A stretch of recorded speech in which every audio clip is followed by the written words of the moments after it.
అప్పుడు ఆలోచించడం వల్ల ప్రయోజనం ఏమీ లేదు. ఈ ప్రయోజనం లేని ఆలోచనలు మనలో ఎక్కువైపోతే వాక్యం మనలో ఉండదు, ఫలించదు.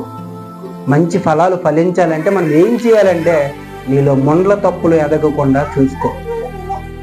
మంచి ఫలాలు ఫలించాలంటే మనం ఏం చేయాలంటే మనలో వేరు లేకపోతే, మనలో వేరు అంటే కష్టం, విశ్వాసం కష్టం వచ్చేసరికి మనలో వేరు లేదనుకోండి, బాధలు వచ్చేసరికి మనలో వేరు లేదనుకోండి, ఏదైనా సమస్య చిన్న చిన్న సమస్యలు వస్తే ప్రార్థన మనం మానేస్తాం అనుకోండి, వేరు లేదనుకోండి, ఏమవుతుంది చెప్పండి?